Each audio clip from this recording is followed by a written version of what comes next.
Good morning, everyone. Sorry that we had to get you up early today.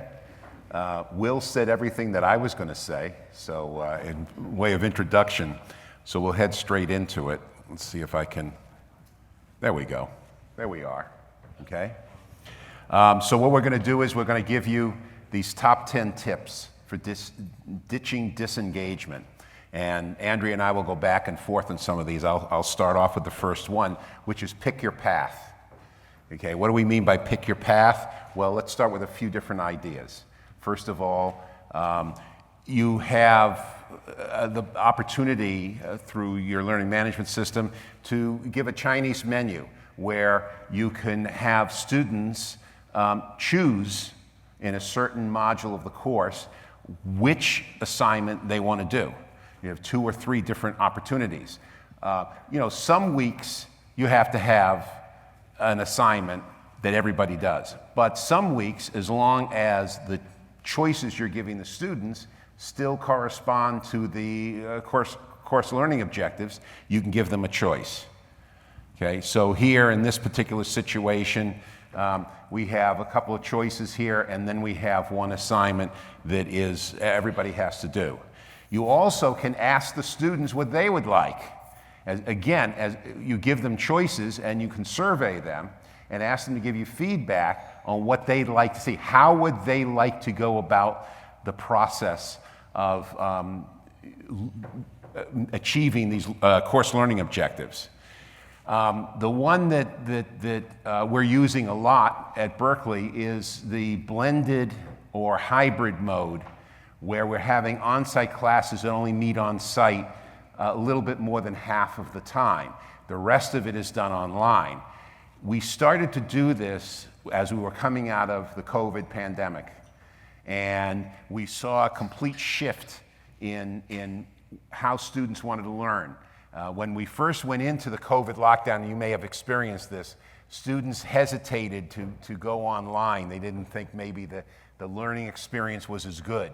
Now coming out of the pandemic, everybody seems to want to be able to have the option to sometimes meet online rather than always every class be in a classroom. So we do use the hybrid scheduling, and we find that that's pretty popular with the students. All right, let me give it over to Andrea.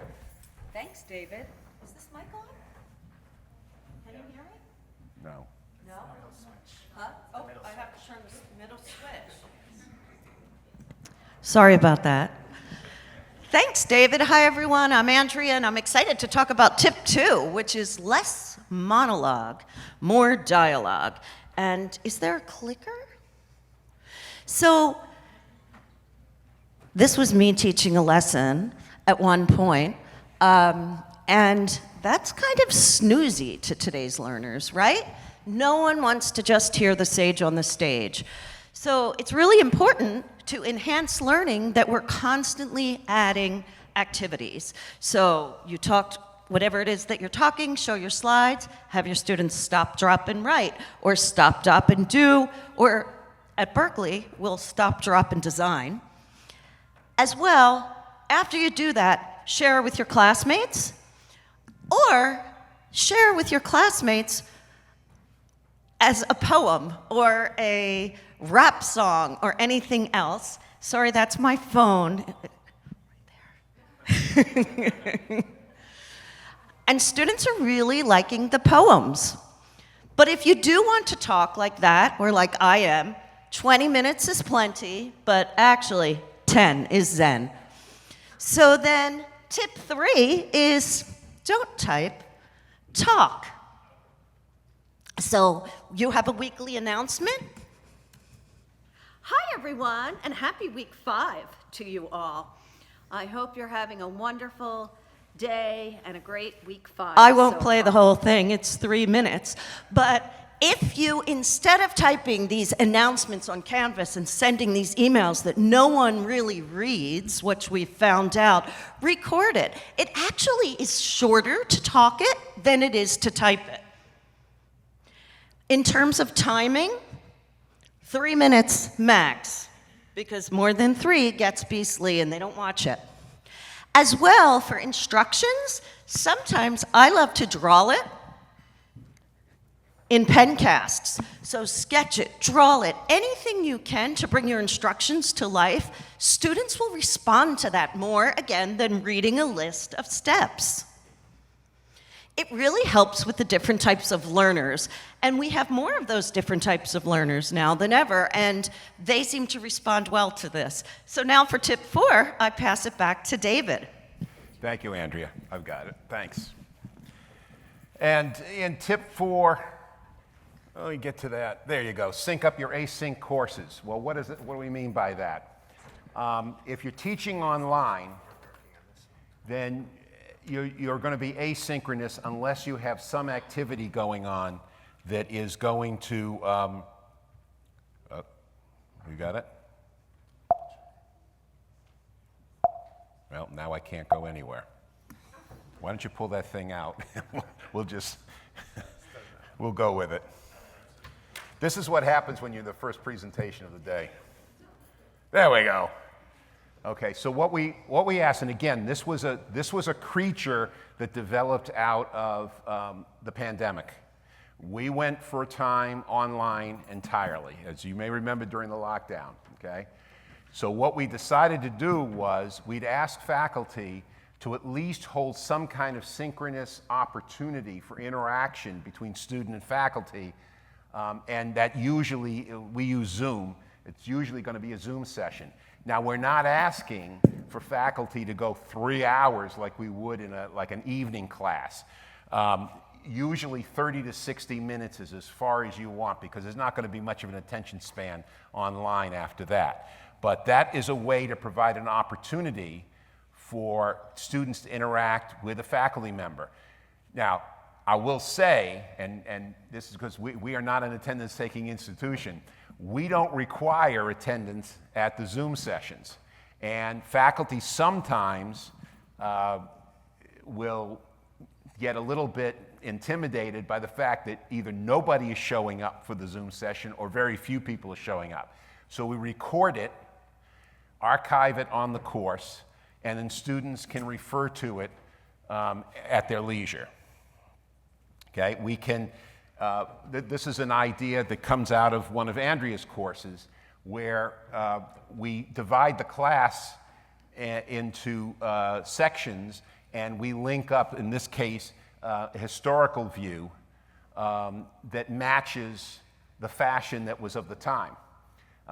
These are opportunities then for students to interact with each other. And you'll see that comes up in a number of these ideas that we have. You can also color code your different categories of assignments. You can have one color for discussions, another color for case studies or term papers or what have you, which makes it easier for the students to be able to know exactly what things are going to be due each week of the course. And you see that there. The other thing that I wanted to get in here right now is teach first, share later. And what we mean by that is we want to drive attendance to the class or to the Zoom session if we can. Well, in order to do that, you don't want to necessarily post your presentation slides that you're using in your lecture before the fact, before the class, because basically you're giving it away, and students can sometimes say, well, I don't need to go to class because I can see the slides here. So we ask faculty to post their slides in the learning management system after class, so you don't give the lecture away before you even get a chance to teach. I said we're not an attendance-taking institution. Well, that means that we don't have a category in our courses called attendance, where we're marking people down for attendance, but we do ask that faculty consider a small weighting for something called class participation. The way I do it in my classes is I have a 10% weighting for class participation. I give all the students in my class 100% credit at the beginning of the course. As they miss classes, I take little bits of it away. And particularly early on in the semester, when there's very few things being graded, that little bit has an impact, and it basically sends a message to the students, you're missing out on something and it is affecting your grade. In the end, it won't affect it all that much, but it will have somewhat of an impact and drive people to show up. Because as we know, 70% of success is just showing up. That's the most important part of it. Andrea? Thanks, David. Do you mind moving slides for me? Because I forgot that something is over here. But tip 6 is about grading. And not that one. Excuse me. Oh, I know where it is. Tip 6 is about grading.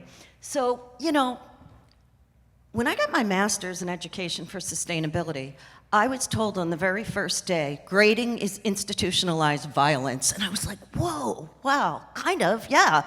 Like, you're only a C and you're only a D, and like, that's hurtful, right? So if you're going to grade, to maybe make it so that they truly understand where growth can come from. And so when we have rubrics that just look like this, 33 1/3 points each, right? Is there a lot of growth if you give someone 20 out of 33 1/3 points? They don't know where it comes from. So what I really think is important is to get granular. So a lot of our grading checklists will often have 10, 12, 14, 16, 18, 20 different rows, and each one worth just small amounts of points. So a student can see, oh, I lost that because I missed blank. And what students have shared is that, and we have some samples, so what students have shared, actually if we can just take some and pass them around, is that they love this. They know transparently where they're losing points and why, and they have thanked us for doing that. So the one thing also, if you want to enhance student learning, is don't sit on it for a week or so. They've spent time, if they've got it in on time, turn around and grade them on time too, because it's a mutual respect. And tip 7 is shift the perspectives. So I think shifting perspectives is also really important. And I'm coming back up. Is to get your students to role play. When students role play in separate scenarios outside of their own viewpoint, they get to really solve problems in today's ever-changing world in new ways. So we're going to do one. You're going to act like you're in a class at Berkeley. So if you could each get into groups of 6, if you only have 5 at your table, maybe somebody is in 2 roles, and if this table here that has 7, 2 of you will be a team. But count off at your table right now. Who is number 1? Who's number 2? Who's number 3? Who is number 4? Who is number 5? And who is number 6? If you're sitting alone or at a table of 3, move to the next. Please remember your number, 1 through 6. Now, I want to show you this beautiful leather bag. It's from Beyond Bags, New York City. It's a leather bag, great for the weekend. 100% genuine cowhide leather. This high-end retailer, think like a Bergdorf's, a high-end retailer places an order with Beyond New York City. Beyond is thrilled. They used to have an account with this company and haven't sold with them in a while. The high-end retailer says, we need to still sell this at $350 like we did 10 years ago. That's what our target customer will spend. But the new bag with the changing prices is $400, is the suggested retail. So how can we cut prices? All right. David, do you mind passing these out, one or two per table? So I want you to figure out where you can cut the costs. But you're going to shift perspectives and discuss through another perspective. Those of you who are number 1, raise your hands. You are going to speak and analyze this cost sheet from the price of the high-end retailer. You're the buyer, head buyer at a Bergdorf Goodman. Number 2, raise your hand. You are the CEO of Beyond Bags, New York City. Number 3, raise your hand. You own the sewing factory that cuts and sews these bags. Number 4, raise your hand. You're the female sewer in Bangladesh where these are made. And you have a family. Number 5, raise your hand.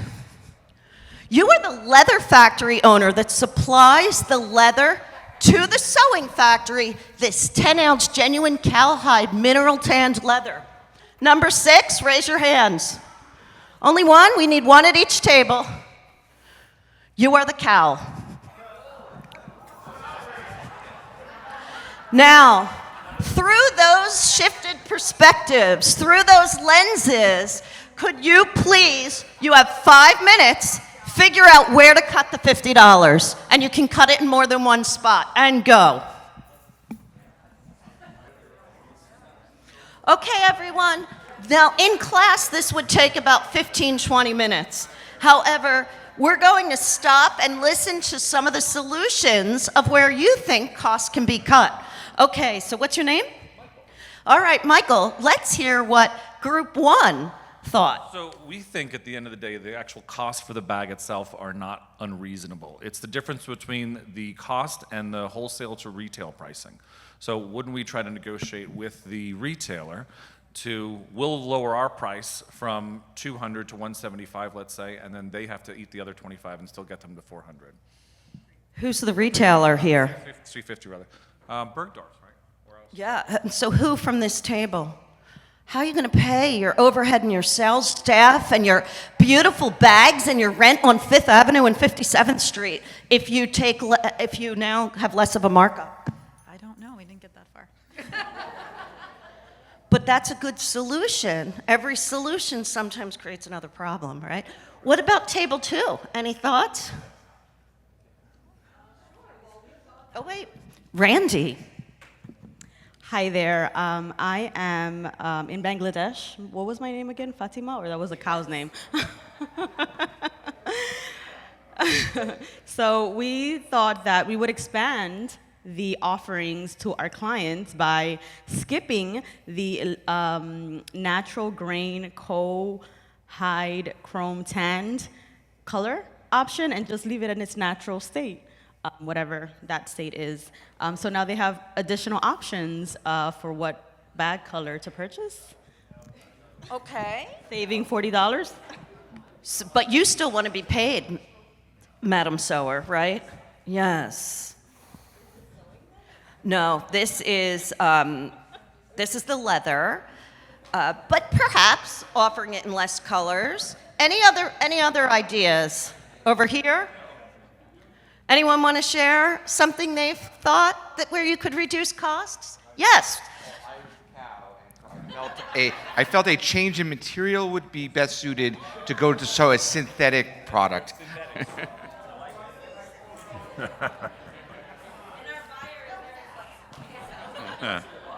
That sounds like a good idea. There's so many ways you can look at this, but what happens is when you have students shift perspectives, what happens and do scenarios, you could have them do a reading and then, read and be different characters from the reading or whatnot, is that you get students thinking outside of their lives and really starting to think like world viewers and concerned about more issues, and they really love it, and it works in all modalities, whether you're in person, whether you're on Zoom, or I've had professors do it where they're completely async and have just kind of given scenarios and they all have to mirror it, and it works too. But they do get excited, it gets them thinking strategically, and these are the complex problems that are happening in the world today, and this, I think, helps better prepare them. They become empathetic, great systems thinkers. So this was just one example, but you don't need to do it with a bag. It was just the one that we had. So thanks for doing that activity, and now I'm excited to pass it back to David. Thank you, Andrea. I wish I had that kind of activity for you, but I'm just going to talk to you a little bit about flipping the digital. What do I mean by that? Well, the flipped classroom is a common technique that I think some of you use, and I like to use it as often as possible. I sit in the back of the room and let the students lead the conversation. I find that when I was a student, I would be able to test myself on my knowledge of the subject by trying to teach it to somebody else. And students find that if they can master the topic and teach it to the class, then they know they've got it down solid. And so that works. The other thing that even when you're doing when you're doing discussions online, you can have students lead the discussion online and let them be the teachers during that discussion topic, okay? You can let students create a video lecture as well. That's another thing. I would keep it short, 3 to 5 minutes, that's it. But it gives them an opportunity to test themselves to see if they've got mastery of the subject. I'm not going to speak too much about this particular topic. It's like the elephant in the room. And this afternoon, we're going to have a panel discussion specifically about artificial intelligence and the ethical considerations there. Okay. However, I do want to share with you, situations in which using AI would in fact be ethical and would comport with academic integrity. To give you an example, I teach a course called Professional Selling. Okay, and in professional selling, each student has to prepare a sales presentation that they will deliver to another student playing the client in a role play in class. And as the student is preparing for this presentation they're going to do, they don't have any idea what the other student playing client is going to advance as possible objections. So what the student can do in preparing for the oral presentation is play scenarios. If the client says this, what will I come back with? If the client goes in this direction, what will I come back with? And practice the different scenarios of handling objections. That's perfectly fine. And I'll leave it to this afternoon for the discussion more of the ethics of AI. Okay? Let's see. Oh, well, all right, I'll speak to this. We don't feel we have a reliable way of checking for use of AI and how much of it has been used. There's been these plagiarism checkers that will claim that they can screen for AI. At this point, we don't feel confident enough in it. So what do you do? What can you do as a professor when you suspect AI may be abused? The best you can come up with, that we've been able to come up with, is basically you're going to interview the student. And if you suspect that this has been cut and pasted from AI and the student doesn't really know what it says because it was all composed by AI, you ask them to expand a little bit on something that was in the post or the piece that they wrote and see if they can explain it to you. And if they can, then maybe it was authentic. If they can't, then you've got another conversation you have to have. But this is a real sticky area that I'm going to leave to this afternoon for more discussion. All right, let's see. Oh, I just got ahead of myself. I run the scenarios. I told you about that. So let me give it back to Andrea. Thanks, David. So tip 10, and this is our last tip on ways to enhance student learning and ditch disengagement. Oh, thank you so much. Is to reach out to that Rolodex. I still use that word. Ask everyone you know, everyone you used to know, and even people you don't know by reaching out to them on LinkedIn or Facebook or Instagram or whatnot, or just Googling the company, and ask them to speak, to host, to be panelists, but get your students involved. So here are 2 students, and this is a panel of 1. Here is the Director of Sustainability at Steve Madden, where students became the moderators. So really, that's a way to enhance student learning as they truly watch and listen. They're not on their phones. They're not doing that when they have to know that it's going to be their turn to be the moderator in 5 minutes. Ask everyone you know, new, or don't know if they need interns, if they have full-time roles, if they need help with a challenge. First of all, in my experience, everyone in business always will use a set of hands. And sometimes they do have a challenge. Everyone's overworked right now, and they need help doing line sheets or whatnot. Your students, in their coursework, could do that project as an assignment. It's in real life, relevant, up-to-the-minute learning with in real life feedback. And it is a win for the students. They're not doing a case study, they're doing a real project. It's a win for the brand. They're getting fresh perspectives. And it's a win for your school because you can shout it out on social. So cool it with those case studies, collaborate with companies. These types of projects are successful in asynchronous and synchronous modalities. This was a baby company that just needed to know what best-selling colorways could work. They didn't want excess on the clearance rack anymore, and 2 of the students' colorways were actually put into production. It's community-based learning, which is really important because that's place-based learning, and students love that when they can connect with an industry they care about. It's also asset-based learning, which is my new favorite term. I heard it at South by Southwest.edu this year. Asset-based learning is when the students leave with actual contacts and actually a contact list. Now they have that because they're working with a brand.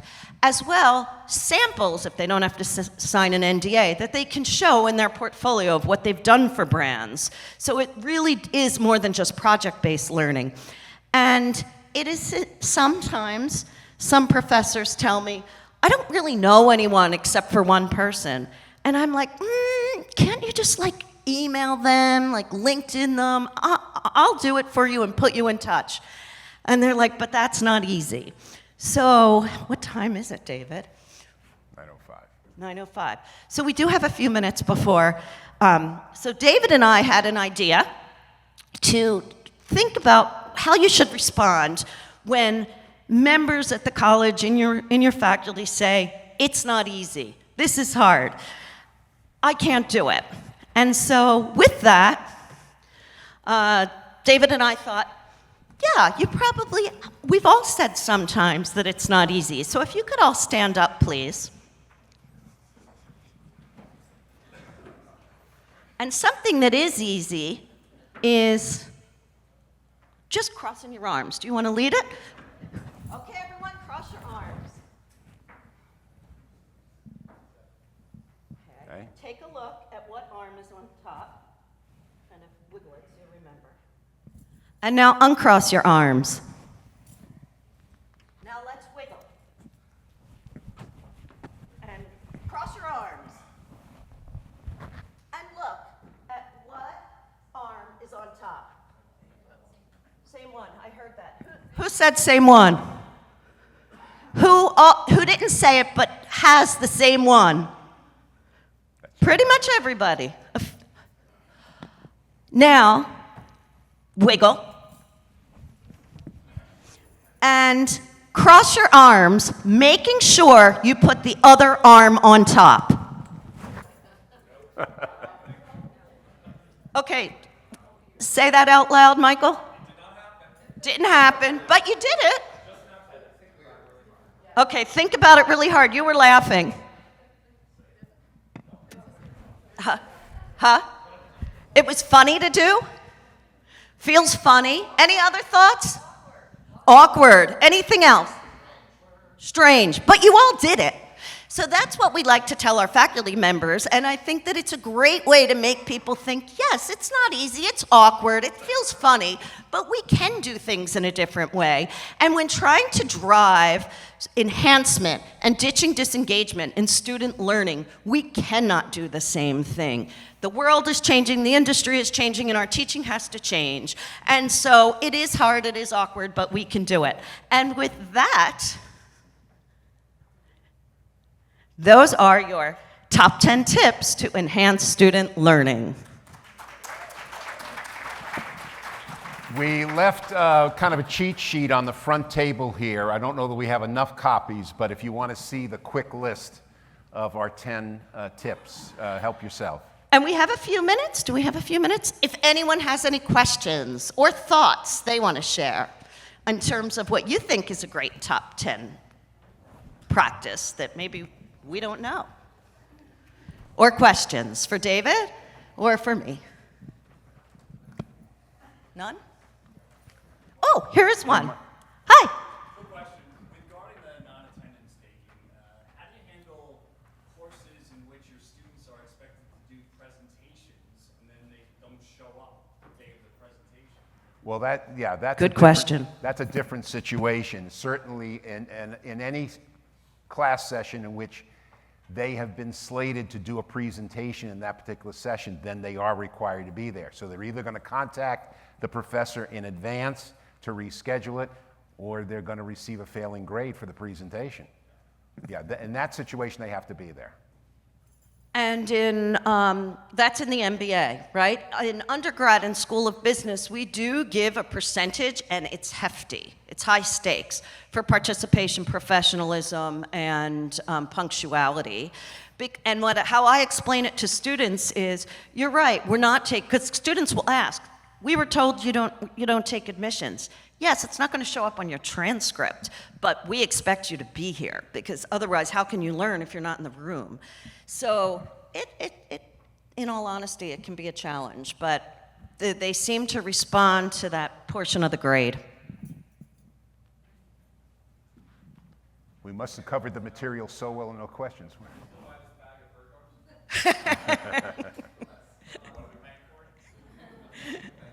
Yeah, with your, that's a great activity to do for anything. Yes, you had a question here? No? Yes, I was going to mention how you say class participation, you start at 100 and then every time they don't do, it goes down. I kind of flip it, so I started at 0 for class participation and assignments, and every time they do it, they get points towards it. So that's a good way, it kind of empowers them to continue to see their grade. Oh, I need to continue doing these weekly assignments. Nice. The carrot instead of the stick. Right. That's a great tip. And I was going to ask, how do you deal with students being on camera in either a hybrid or a remote online mode? If they record a video, that's one thing. If you're recording them live, in other words, you're going to, for example, if I was to videotape a sales presentation in that professional selling class, I'd have to get their permission. I'd have, they would have to give their permission. So would the client, the person playing the client in that role play, would have to consent to it. But I do favor that and have done that because that way the students can see, they can self-assess how they did. The rest of the class can give input, but it's never as good as people being able to see how they did. Do you require the class to be on camera? No. It just the two people in the role play. I do. I thought that was your question. How do you actually ensure that students are actually participating? So at our school, for all of our high school classes that are online, you have to be seen on camera. If you're not, or if you leave for more than 2 minutes, you're actually you're dismissed from the class. If you're talking about, are you talking about the role play example, or you're talking about generally? No, we don't require. What is the tip that you can help anyone in the group with in terms of how do you ensure that the students are participating so we do it, ensure that they're actually seen on camera and not doing their laundry while they're supposed to be in class? Yeah, well, with regard to the professional selling example, we only do that on site. It's been I think to your point, it's a challenge when you try to do something like that online because then you're asking, did everybody in the class participate? So with that, we've restricted that to on-site. I require, in a Zoom class, if that's what you're talking about, on-camera attendance, and we'll put a circle right in the middle and say that your head has to go here, right? And get up against a wall if you're in an environment you don't want people to see, because I do know that that's an issue for many students. But anybody can just kind of grab their device and get close to a wall so we can't see it all. But, you know, I think that it does help when they see each other. It builds community. You had something? I wanted to, answer your question. I'm from Monroe. We do not require students to be on camera. However, Like David. this is where your tips come in, the engagement of the students. So in order to ensure that they're not doing laundry and they're not, washing Jerry Springer or whatever else, we consistently engage with the class. So you're calling on Jacinda anytime, you're calling on Shelley at any time, you're calling on, and that keeps them engaged. They never know when it's going to be their turn. If they do not answer, then you're not in class. All right? So whether it's answering on the microphone or via chat, at some point you have to say, hey, I'm here. And that's how we know we are engaged. See, I think that's a great idea as well. I like that, the randomness of you not knowing if you're going to be taught or asked to be to answer a question. But I also agree with the comment that you made in that seeing everybody also creates a sense of community that you don't actually get with a bunch of blank screens. I even insist on all of my teams meeting with my staff, for example. Everyone has to have a microphone. Actually, everyone can communicate and commune with one another. Otherwise, again, I'm just speaking to a bunch of blank screens. Right. Right. Whether I'm concerned whether they're getting a story that I'm trying to convey, it's that again, it's about participation and seeing everybody. I'll actually make comments based on how I get to see everybody. So I think it's okay if it's up to the individual person who's running the meeting or running the class, but one way that you were talking about where even if it's not required is to have them work on shared documents, like 10 minutes, build this blank, and you can see who's on, and that's just done in PowerPoint, Microsoft PowerPoint Online. So you had a question, and was there one over here too? Okay, so 1, 2. Yes. Or a thought. I like the granular nature of the rubric. My question is, what's the opportunity for revision? So, for example, you use the rubric, you comment on certain areas that are perhaps deficient, or to use your term, growth. How do you work into the process so that students have the opportunity then? Because to me, the real learning is in that revision stage. Right. And address those comments. What's the process look like typically for that? So I can speak to the fashion department where it is not one and done anymore. So now you do have the choice. This saves the professor time in typing comments too, because they see exactly where their points came off of, and then they would have a time to revise. That's when the learning comes, right? Is when even if you give me comments and you give David comments and we do this again, it would be better the next time. So, and then we will give them some of those points back. Absolutely. I think revising is really important. So, and then, thank you, and yes. Within the attendance professionalism percentage of the grade, what are some details as it relates to professionalism that you would coach a student on or assess a student on?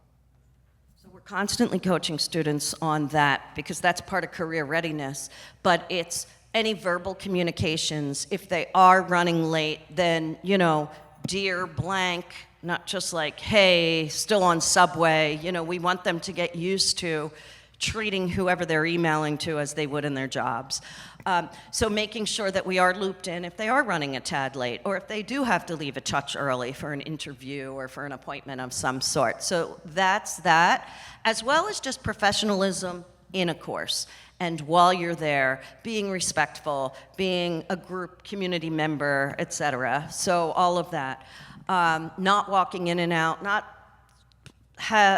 even just, we have students who will sometimes just sunglasses, headset, in a class. So all of that is not that professional. So in terms of career readiness, in some professions it might be, but in our major, it would not fly. So that's that. Anything to add, David? And in online classes, our faculty usually have a section called netiquette, and kind of what are the expectations for the use of language. You saw yesterday in that general session where you can identify the generation somebody is in by the language that they use. But what our young folks need to understand is when you're in business, that isn't going to fly anymore. And so we have to get them in the habit. The way I explain it is, when you come out of this school with a business degree, you're going to have to deal with language in a particular way. You might as well learn how to do that now while you're in business school before it's going to cost you in your career. Other questions? I don't think so. Fabulous. Good questions. Thank you, Great folks. questions. Thank you so much.